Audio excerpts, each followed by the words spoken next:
Some say blood is just biology, but in Jung's world, everything is a symbol, and your blood type might be the most overlooked mirror of your inner world. What if your way of loving, suffering, or hiding was already written in your veins, not as fate, but as an invitation? You know this woman. She arrives before the problem, anticipating disasters, organizing silences, sweeping away pain that isn't hers. She's the pillar of the home, the family's backbone, a living spreadsheet. But behind that strength lies an old fear that if she stops, everything will fall apart.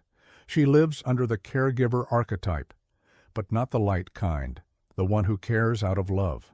She cares out of psychic obligation, a secret pact with perfection, an ancient deal. If I'm useful, I'll be loved. Deep inside, a child waits for applause for being flawless. She doesn't know how to rest. She doesn't know how to fail. She confuses acceptance with performance. And that's the hidden engine, the belief that love is a prize, not presence. That being enough requires endless effort. But what gets left? Out in that pursuit of perfection?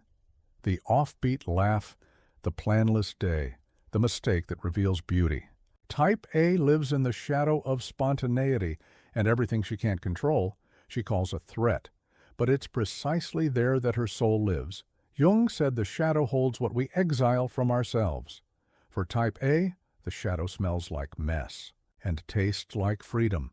It's the part that dances when she wants to calculate, that screams when she wants to silence, that loves without a spreadsheet, and it terrifies her. That's why she's exhausted. Because she's not just controlling the outer world, she's controlling herself, suppressing impulses, disguising weakness, fixing what isn't broken. But the paradox is cruel. The more she tries to be perfect, the more she drifts from herself. And the self, the center of the psyche, doesn't come from control, but from wholeness. The turning point comes when she allows the stumble, when she learns that being human is stronger than being flawless, when she realizes she doesn't need to carry the world on her shoulders, that she can let go, laugh, fall, and still be worthy of love. That's when the unconscious stops, screaming, and begins to whisper with sweetness. Imagine a woman who's always cared for everyone. One day she doesn't set the table, doesn't reply to messages, doesn't save anyone. At first she feels guilty, but then a peace she's never felt washes over her, because she sees the world doesn't fall apart without her sacrifice. That's the beginning of individuation. The soul expa, it's a teacher. It's what breaks rigidity, teaches flow, returns soul to gesture. Jung said, perfection is a mask. Wholeness is truth. How many times have you been the strong one, the reliable one, only to feel invisible afterward? That's not strength. It's fear disguised. It's the unconscious rewarding your prison with praise. And the worst part, you believed it. When Type A looks inward, she sees her efficiency comes from escape. Her kindness sometimes stems from guilt. Her need to please hides a terror of abandonment. And to keep love, she swallows her anger. But anger doesn't disappear. It sickens in silence. This body that never relaxes is trying to say something. I don't trust I can stop. But what if you could? What if peace wasn't in the checklist, but in the allowed mistake? The shadow wants to dance, not to destroy you, but to free you. Individuation requires a leap of faith. To trust that even without pleasing, you are lovable. Even without control, you are safe. Even with flaws, you are whole. And whole, you can finally breathe. Here's the secret. Type A feels everything all the time, but she numbs that. Feeling with tasks, lists, roles, because feeling seems dangerous. But it's exactly that feeling that leads her back to the self, to the real center, where she no longer has to be perfect to be loved. When she trades I have to for I choose, she begins to bloom. And the most beautiful part, she doesn't lose her order. She gains soul. She keeps caring, but now with lightness. She remains herself, only free, because the blood here is not biology.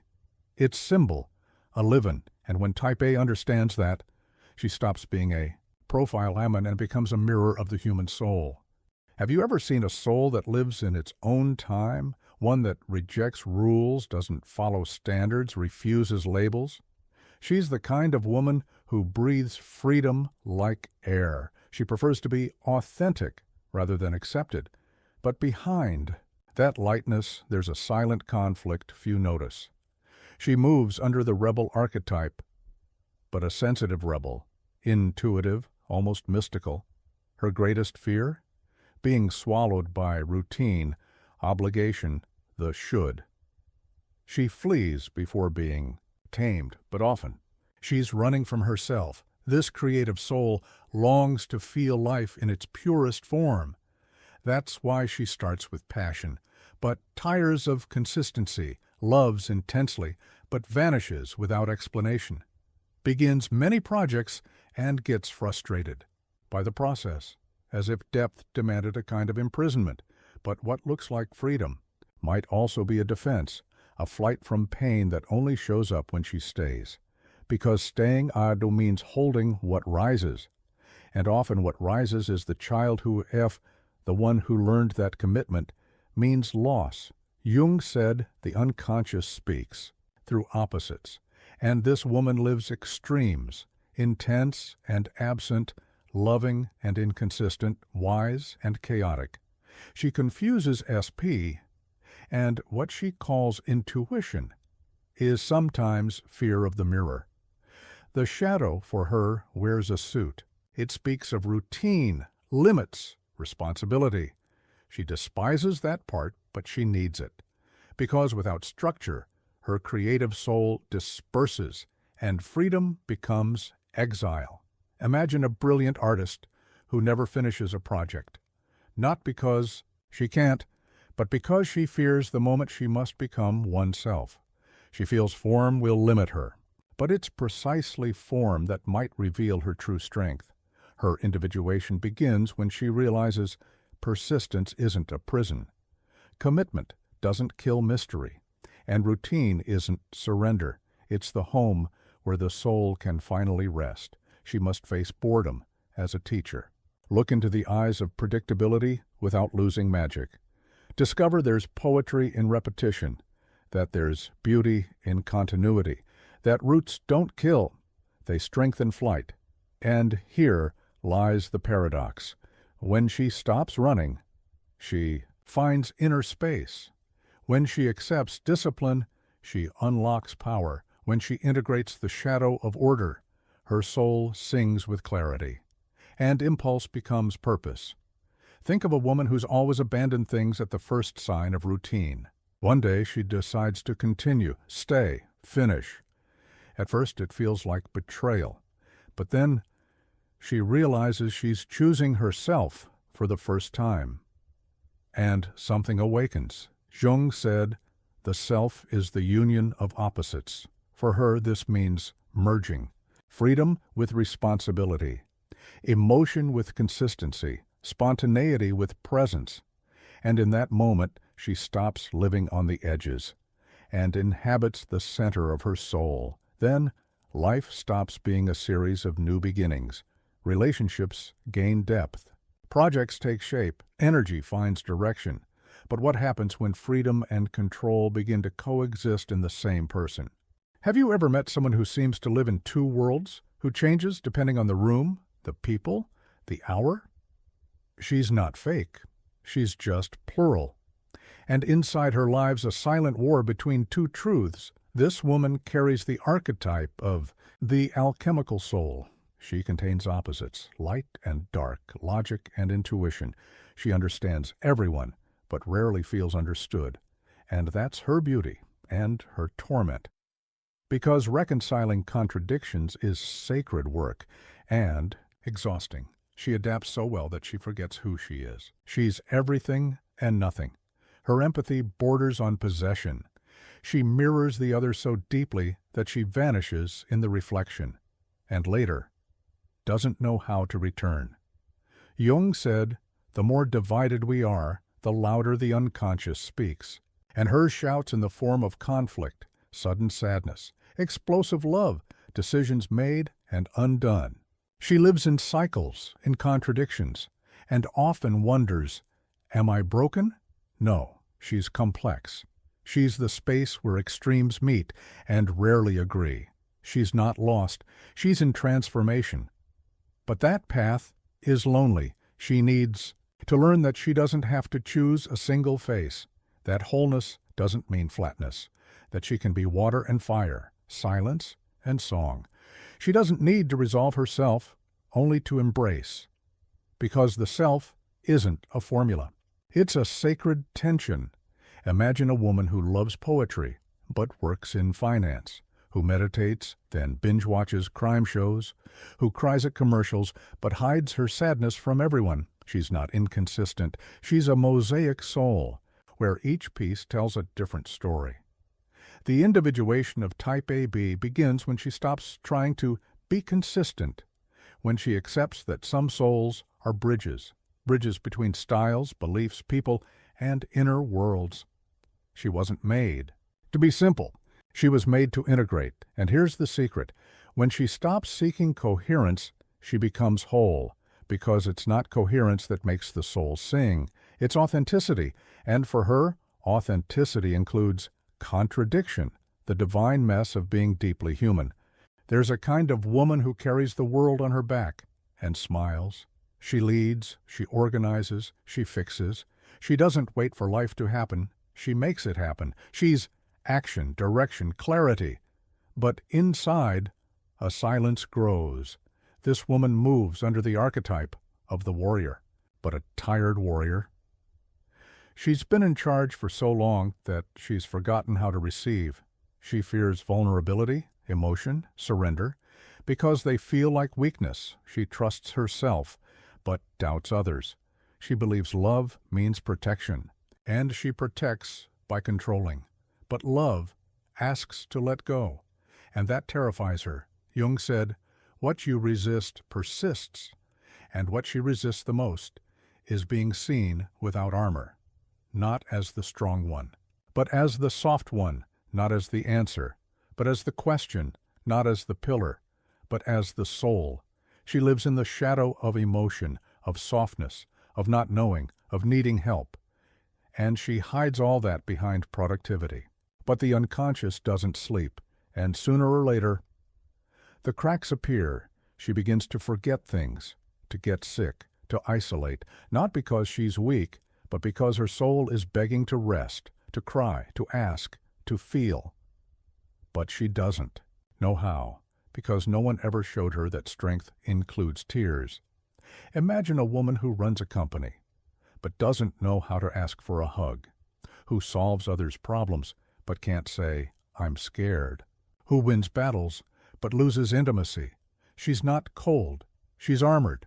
Her individuation begins when she puts down the sword, when she allows herself to be held without earning it, when she understands that control is not safety, and that being soft doesn't mean being small, it means being whole. The paradox? When she embraces vulnerability, her true power awakens, because it's not her sharpness that moves the world, it's her presence, not her certainty, but her truth, and in that truth, others finally feel seen. Have you ever wondered why certain types of people keep showing up in your life? As if there were an invisible magnet pulling you into the same stories, the same encounters, the same wounds disguised as fate? It's not coincidence, it's synchronicity. And deep down, it's your unconscious trying to become whole, because what's missing in you is exactly what you attract. Type A, who lives by order, often attracts the unpredictable. Chaotic people, light-hearted ones, even irresponsible ones, and it annoys them. But that annoyance is a mirror. Life is saying, here's what you've repressed. Here's your exiled freedom. We love unconsciously what our soul fears the most.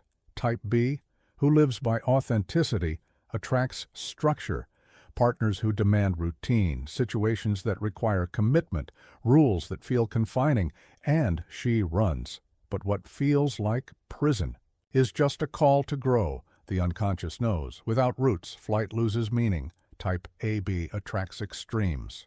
People who force her to choose a side, or who get lost in the same ambiguity. It's like staring into a broken mirror.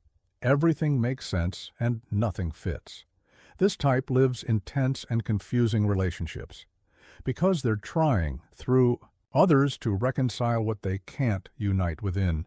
Type O, the symbol of action, often attracts vulnerability, fragile emotional people who ask for listening, not leadership.